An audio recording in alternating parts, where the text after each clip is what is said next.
So, what attracted you to the project, and did you feel right away that your directing style would mesh with it? You know, I think that from the beginning, this movie was something that spoke to me because it really encompassed all the things I love in life. I love, you know, space operas. I love Marvel comic books and Marvel superheroes. I love 70s pop music. And I love raccoons, which I really do love. When I was a kid, I had a raccoon figurine collection that was my pride and joy. So for me, this honestly was a dream come true, and it was something that. And I try to say this with as little ego as possible, but I really felt like nobody else but me could tell this story because I felt like built to make this movie. I don't know what I'm going to do now that it's done. I really don't. I'm really happy that people are liking the movie and everything's going well. But on the other hand, it's sort of like, oh my God, how am I going to ever, have that experience with those great people that I worked with on this movie? This is a great experience for me. Well, that sort of leads into the next question, because there are a lot of humorous beats in the movie, but there's also a lot of action. There are emotional moments. How as the director, did you find the right balance? I mean, obviously you had to find the right balance. How'd you go about doing that? I think for me, it's not as much about finding balance as it is about finding the core of the film. And for me, the core of the film was the characters, the Guardians of the Galaxy, and their relationship to each other. And everything else naturally grows from that. If you plant that seed, then the humor comes out, the action-adventure comes out, the drama comes out, and they're all a part of, one film. I really think, that it's for lack of a better term, it's a holistic film.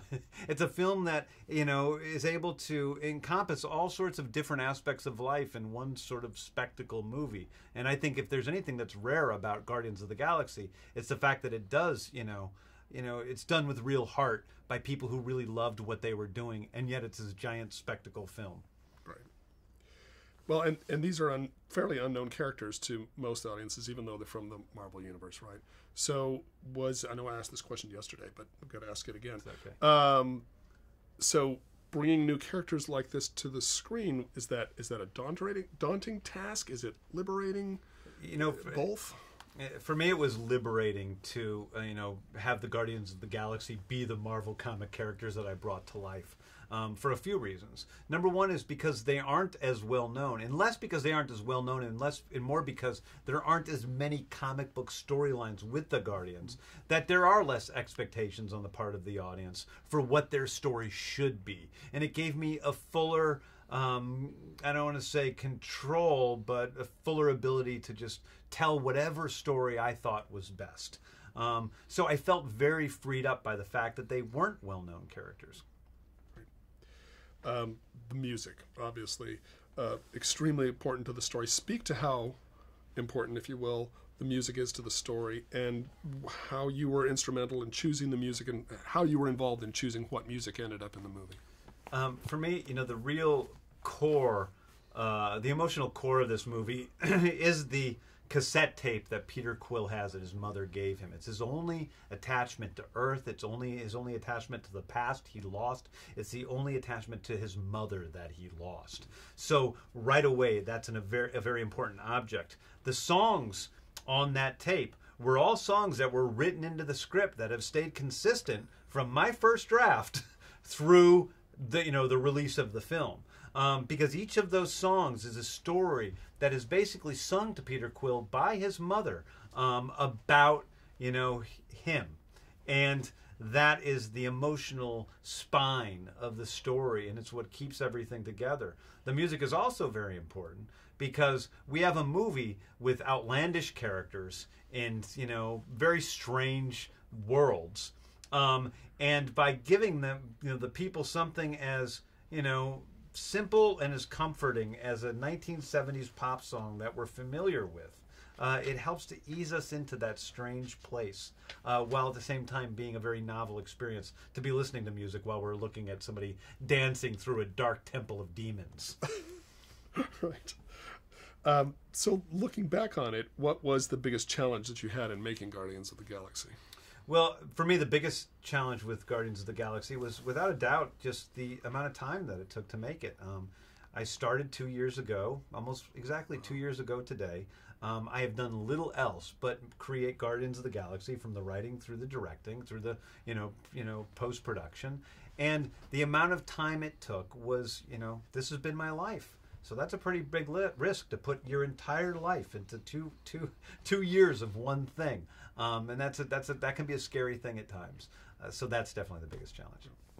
And what do you hope that audiences who sit in the theater will take away with them once they see the movie?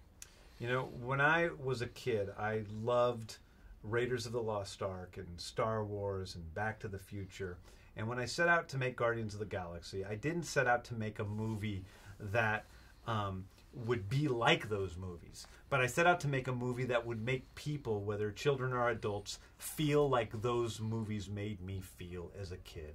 That would tune me into that magical wonder of the universe that we all feel is there, but usually don't experience. That will make us love the person sitting in that seat next to us more than when we walk out of the theater than we did before we walked into it. And that'll make us love movies and love raccoons more than we ever have before. I can't wait for my kids to see the movie. So was your first experience working for Marvel everything you hoped it would be?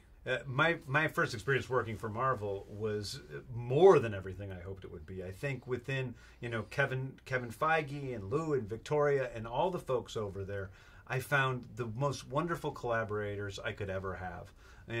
Kevin in particular is a guy who is very much like me and very, very different from me personality-wise. And because of that, but at the same time, we approach the work in the same way, because we may get in arguments about where the movie should go, but it's never personal. It's never about ego. It's never about which one of us is right. It's always about making this movie the fullest experience for the audience it can possibly be. And that is honestly where we're always coming from. So there's never any real conflict. The conflicts that happen always work themselves out in the end by us just taking a few steps to find out what works best.